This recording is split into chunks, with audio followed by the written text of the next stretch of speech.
Alrighty. Hi, this is Dee Reinhardt. I am starting our CBO EPIC Technical Assistance webinar. And on the call with me today we have Natasha. Hello. And Tammy. Good afternoon.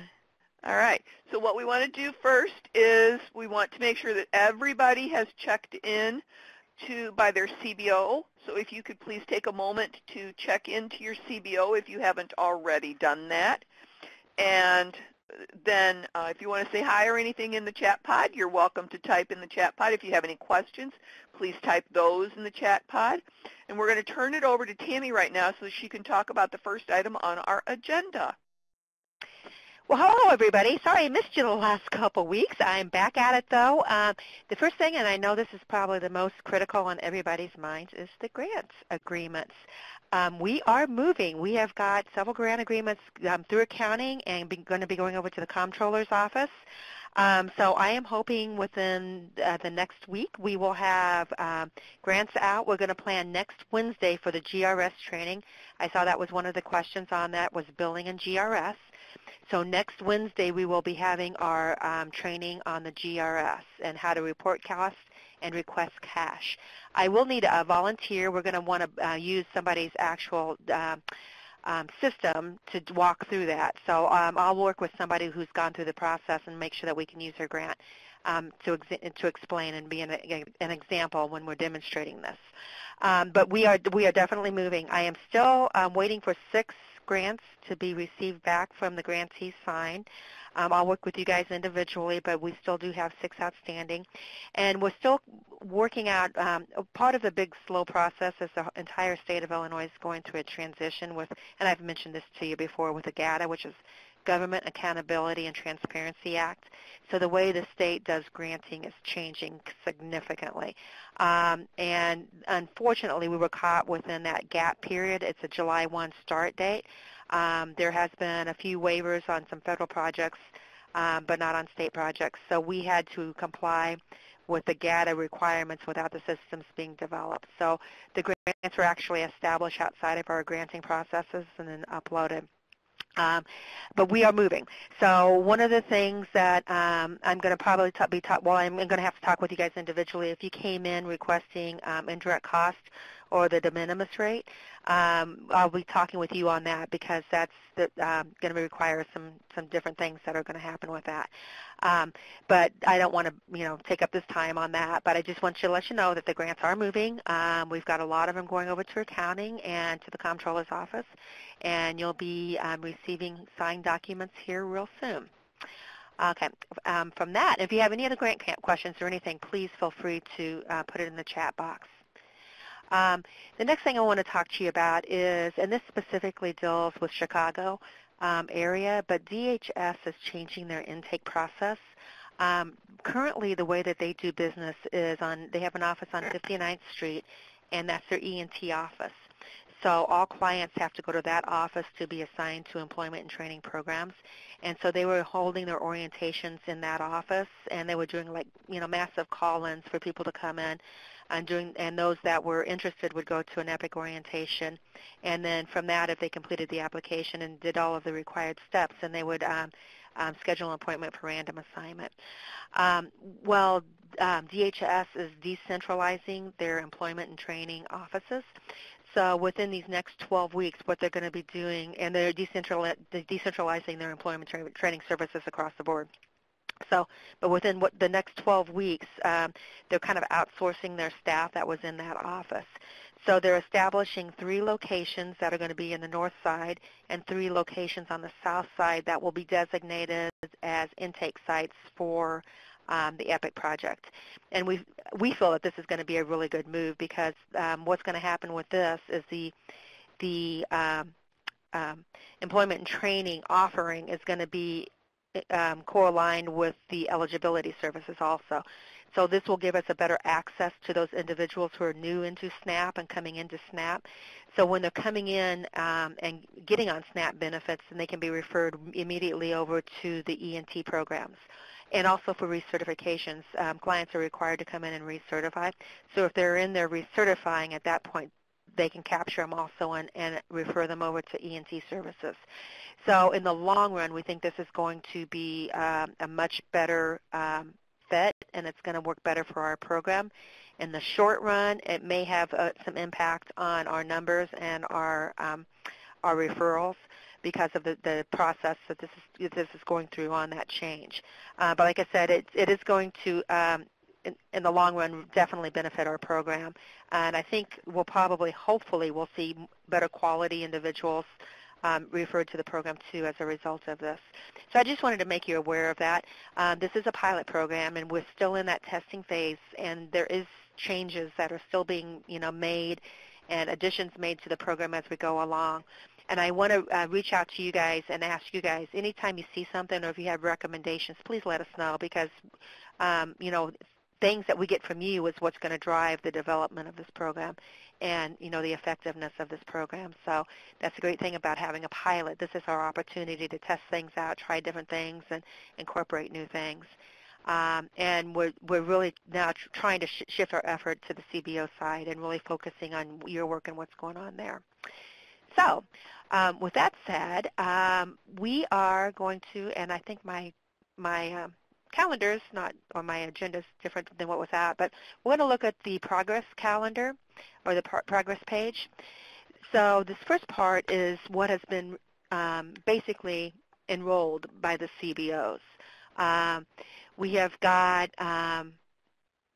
referrals pending, no appointments scheduled. We have 18 right now, and our numbers are really low. I mean, we definitely have to obviously increase this. And this is like I said, not necessarily a reflection on you guys, but on the intake and referral capacity and getting that up and going stronger. But this is just to give you an example. We're going to be establishing this progress report, and what's going to happen is this will go out the day of our meetings. And this is work in progress too, so that there'll be more stuff that's going to be added to this. But you'll receive this progress report prior to our calls, so you can kind of go through it. And we're going to do it by regions.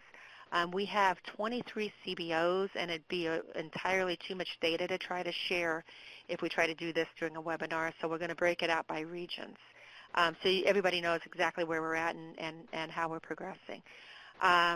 So the first part of this report, like I said, next week you'll actually get this emailed prior to, is going to show you the enrollment status at the CBO level and where we're at with that.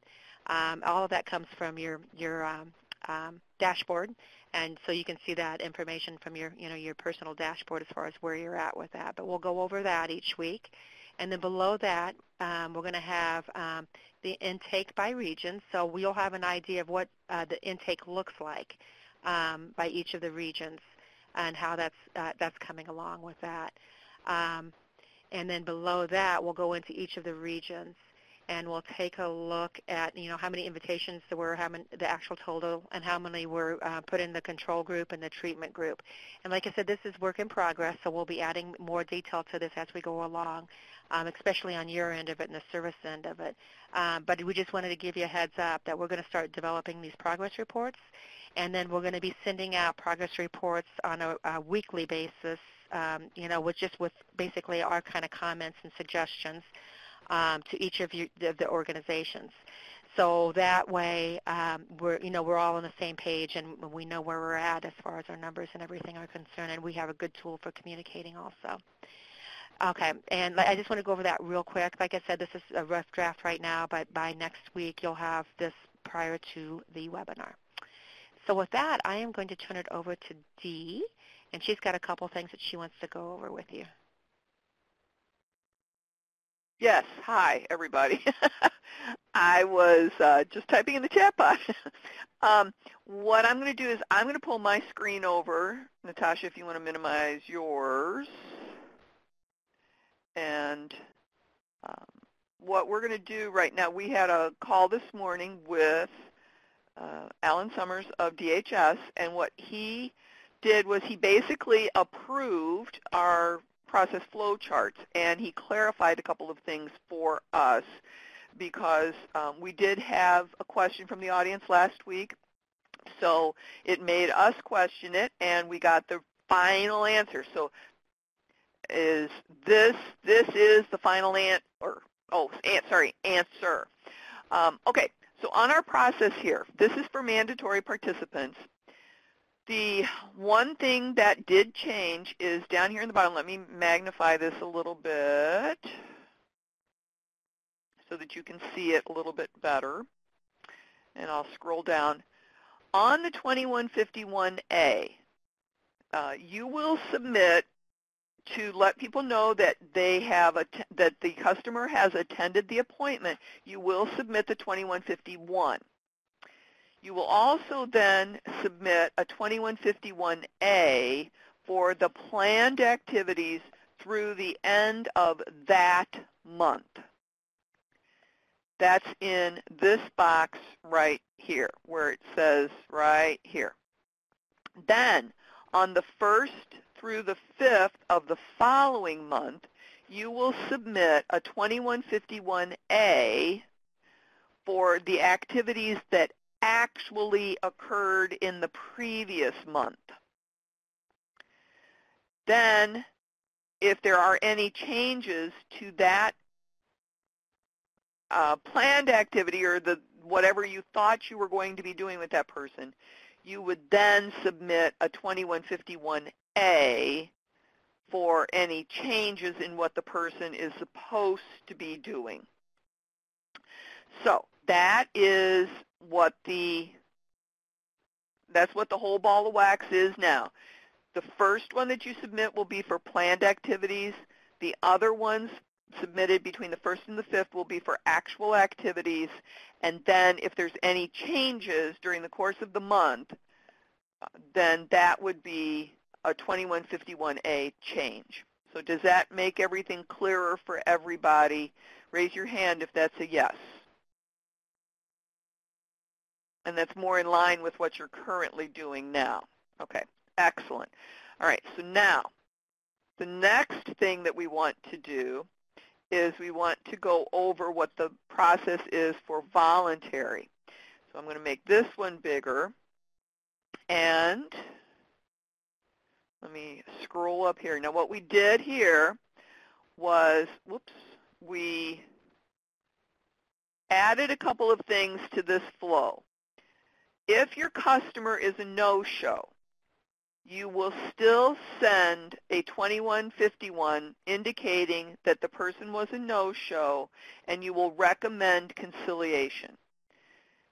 This will just get the DHS office involved because you may not be able to reach out to the person themselves. So all that does is it gives you a little bit more muscle behind the trying to reach your customer. If they don't show up for the second appointment, the rescheduled appointment, you would then again recommend conciliation so that we can get DHS to help you reach out to your customer. But what we're doing with the voluntary client is we're trying to lead them with the carrot rather than the mandatory clients that we have to lead with the stick or guide with the stick. So that's going to be the big difference here. And for the voluntary clients, you have to keep repeating the process until you get some sort of a positive or negative response from your customer. Now, on both of the systems, what we're going to try and do is do a little bit of a staffing as needed for any kind of problem clients. In a mandatory area, for example, Cook County right now is the only mandatory area. They actually have to follow a procedure, and those items are over in this box right here. But what Tammy and Natasha and I were discussing is the fact that maybe we need to do a little bit of work in the middle of the month, and we'll do a webinar type staffing so that we can touch base to see how everybody's progressing. So that if somebody maybe isn't showing up, we can nip it in the bud rather than waiting until the end of the month, so that as we're working through this, we can maybe get some ideas from each other as well. So that's pretty much it on the process. We have updated the progress page to reflect Some of these things, is that live now, Natasha? I know we were talking about putting it out yesterday. Yep, it's out. Everybody should have Okay. received a notice on that.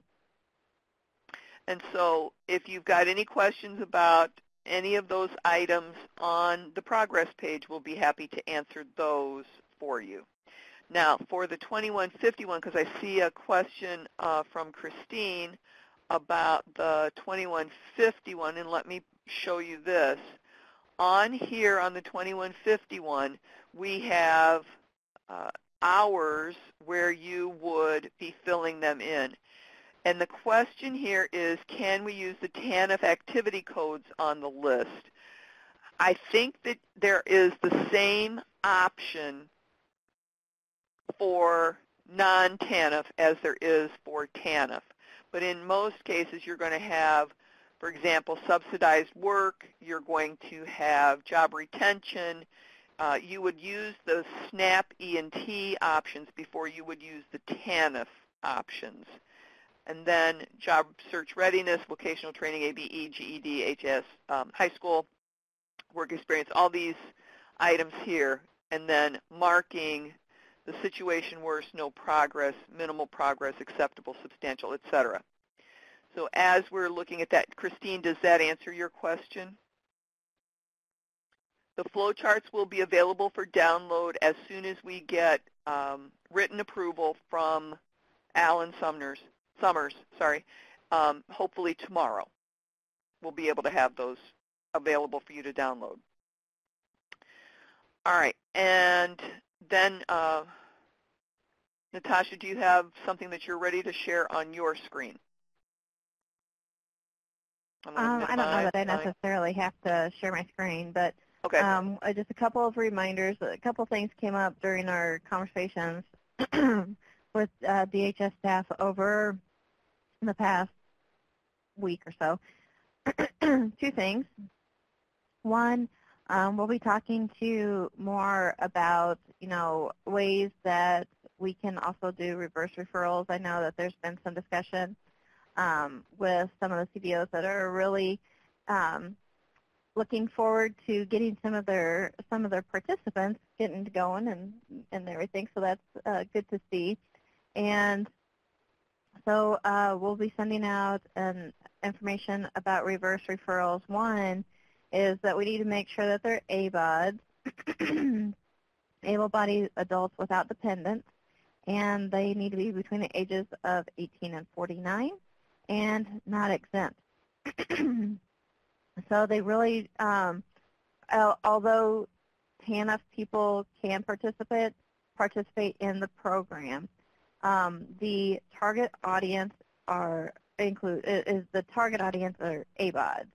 And so when you do a reverse referral, they're asking that you not refer the TANF people, but the people, like I said, able-bodied adults without dependents between the ages of 18 and 49 who are not exempt.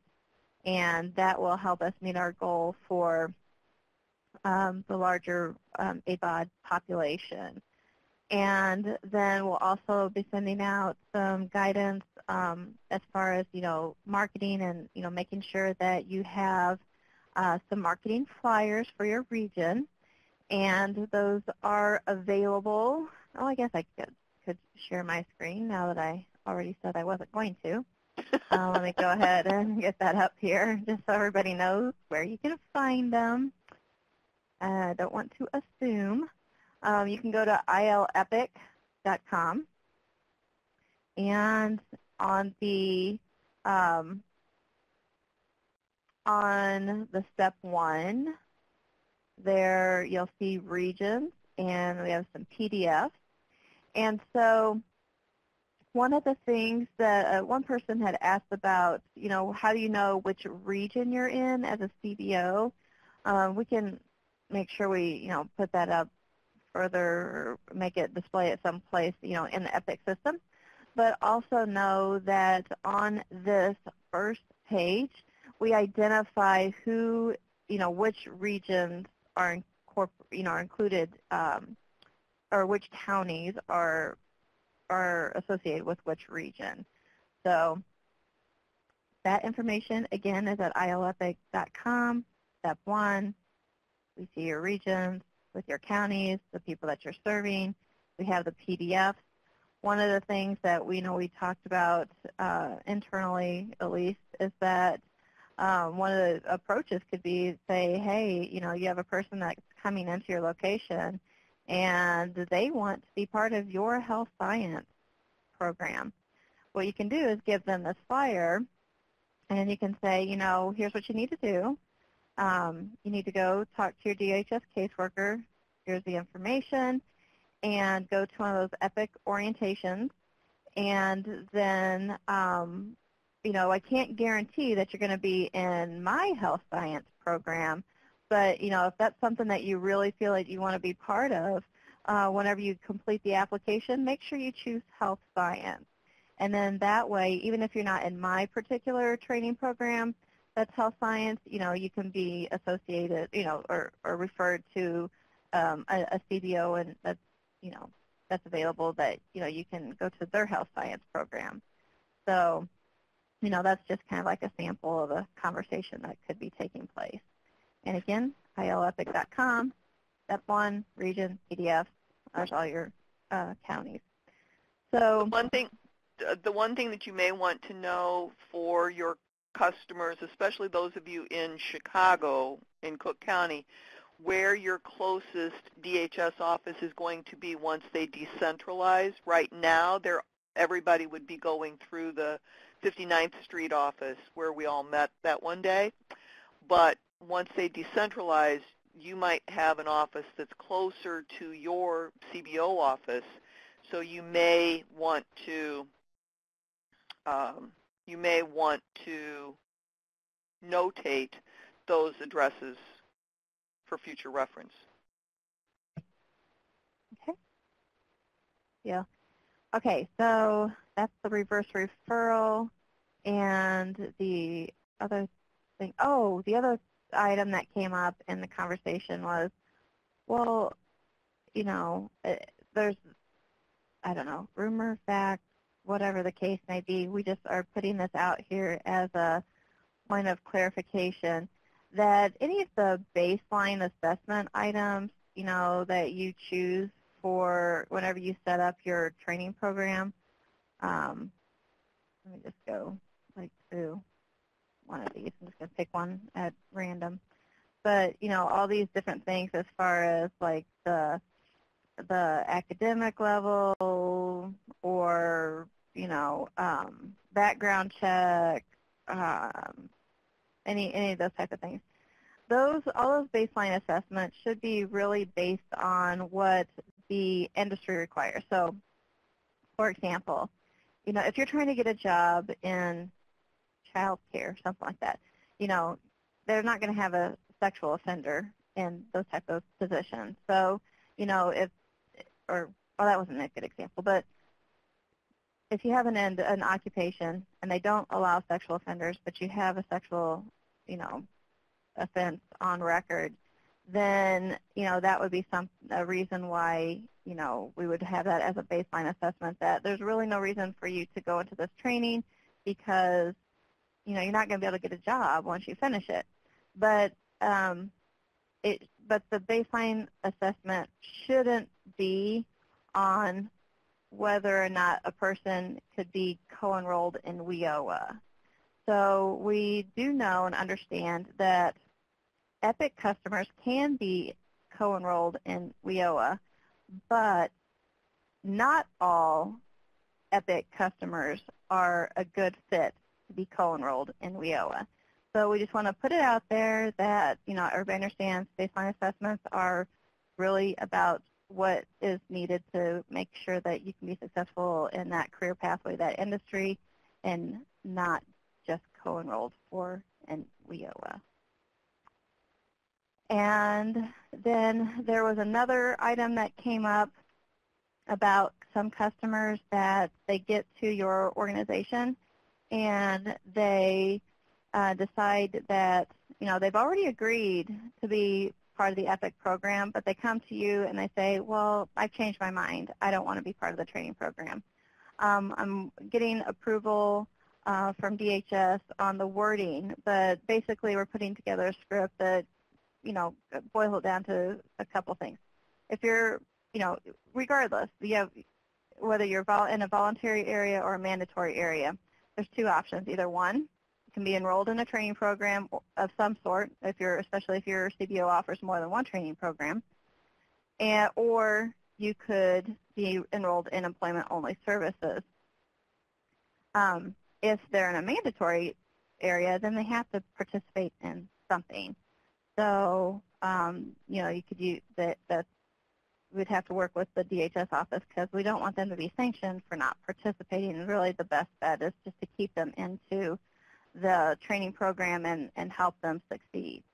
The other option would be for the voluntary group is to, those two options, but we don't have any of the enforcers, I guess you could say, to help encourage them down a path that can help them in the future.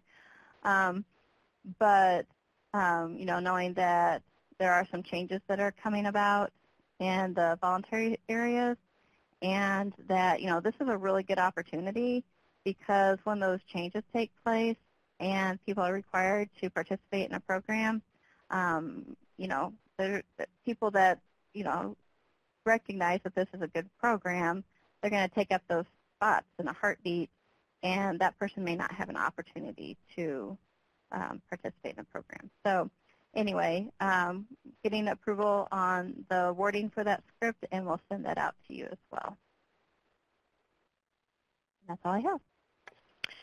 And along with that, especially in the voluntary areas, Illinois is probably, I don't know for sure, but may not get the waiver for next year, which means ABODs, even if they're in a voluntary county, they will be eligible, I believe it's for the 3 months of benefits, and then after that, they are no longer eligible for benefits for a period of time. So if they are in an employment and training program, they can continue with their SNAP benefits. So in the volunteer counties, in January, especially if we lose that waiver, it's a huge benefit for them to stay in the employment and training programs because they can maintain their SNAP benefits if they're active in that.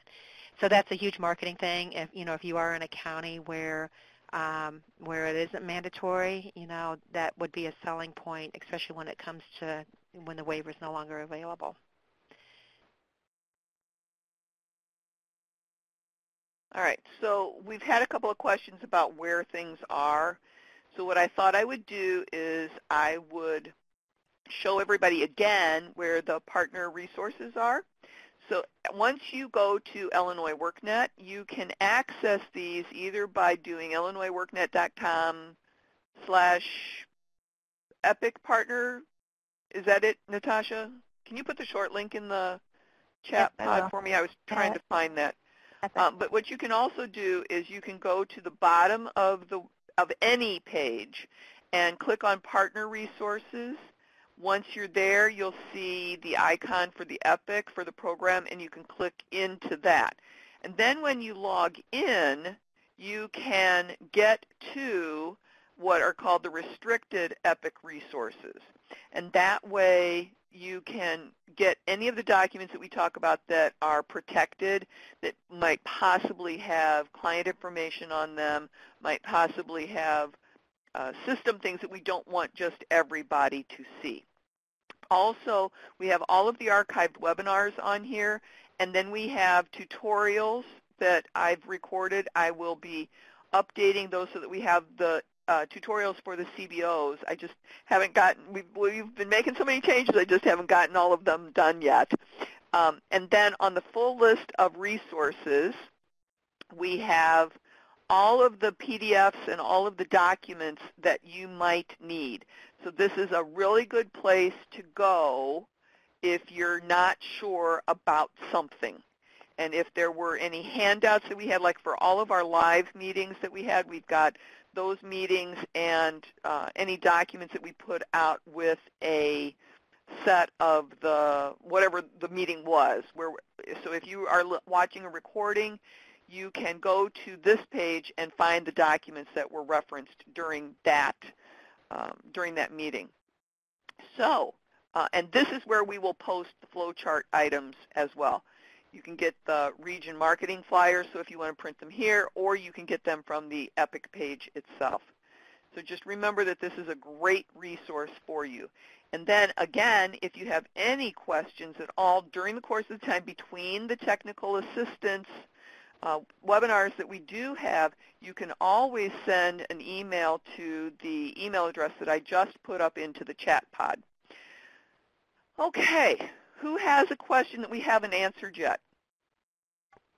And there's a couple things I want to go over, some questions that I've been receiving. Part of them are like with the grant questions and the performance questions. I know there was a question that was posted there regarding the 2151A and how that relates to your performance measures. And we're not going to be really, the 2151A is a DHS form. It's one of their requirements. And we won't be using that document, per se, to determine your performance measures. Your performance measures will be based upon your accomplishments as defined in the scope of work. But one of the questions they had was on enrollment. And is enrollment considered to be training? You can count enrollment when you start services with this client, so whether they be pre-employment services, whether they've been put in work experience, or whether they're into a training class. Those are considered enrollments at that point, and that's when you can count that specific benchmark. And like Natasha had said, not all clients, and we're finding that not all clients are suitable for training in all cases. And that's not necessarily an appropriate fit for them. And especially like with WIOA, you don't want to co-enroll somebody in a WIOA program that is not going to be a good fit for them to be in WIOA. So your choices are to either provide the services, like training services within the EPIC funding, or you have the work experience or job placement and retention services that you can do by themselves. So you would do job readiness skills with them, work with your local employers. You can put them in work experience, and then the ultimate the point is to get them a job. But we're seeing a lot of different scenarios. Some are very ready to go into training programs. Some are changing occupations, and then some of them just need specific skill sets or need to be put in work experience and need job readiness skills to get a job. So it's very specific to what the clients need with that. But I just want to let you know that we really do want them to gain skills and to be in training. But knowing that the last resort of this is, if nothing else, then work with them on the work experience and work with them on job readiness, and then get them placed in a job. I'm trying to think in some of the other questions.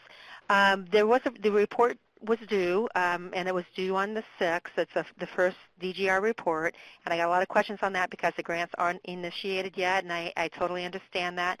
Once these grants are initiated, we need that report loaded up in that document so that we can go ahead and start doing cash requests and costs, because we are late on getting these grants out. So thank you guys, everybody who sent those reports in. If you haven't sent it in, if you can at least get that in by the time your grant is initiated. If it's initiated and over at the comptroller's office and you haven't submitted that report, you may end up getting a notice from us saying you have a delinquent report.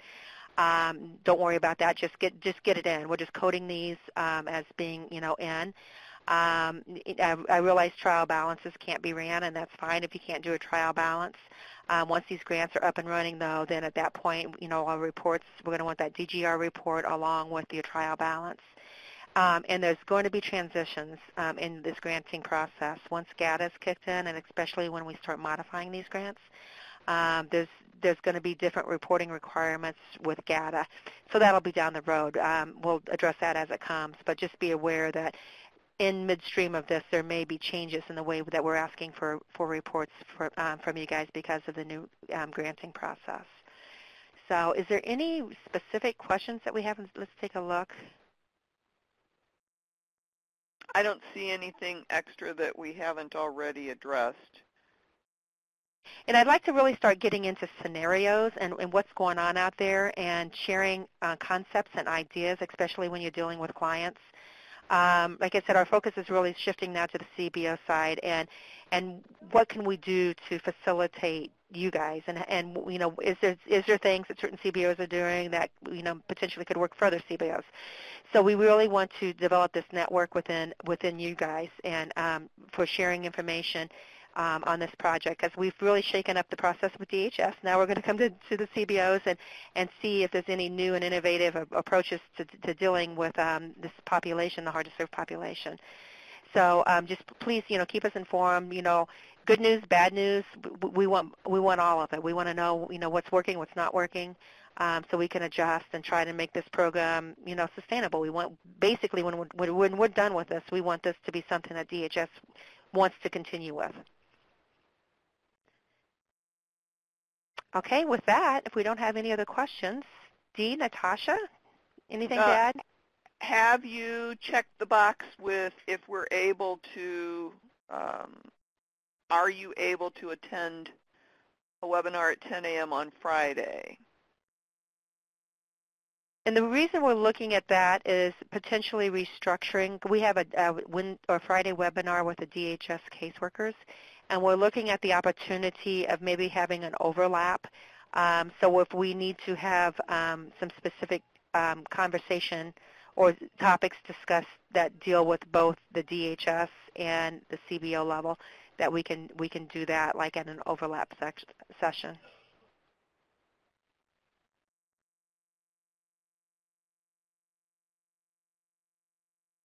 Oh, yeah, 10 a.m. Okay. All right. Thanks, Eric.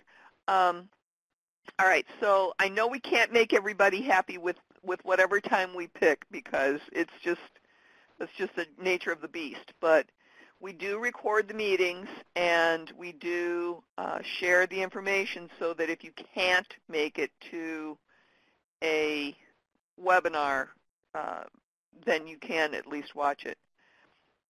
So, Danita, that's something we're going to need to take care of offline. We can make sure that we get that to you. If you want to, and remember that this is being recorded, but you can send a private message. Maybe we can give you a jingle and give you a call. Otherwise, you can send us something to epic@illinoisworknet.com and let us know as a reminder. There is a website that Natasha put into the chat pod. If you want to view the recordings, I'll copy it and paste it down here again so that you can have it. And that's where you can find all of the resources, the recordings, everything, all the tutorials, all of the documents that we reference. All right. Then just one other thing, we're going to be looking at another in-person meeting maybe towards the end of July, 1st of August. And we're going to have one in Chicago, and then we'll do one down south for the other regions. So just keep that in mind.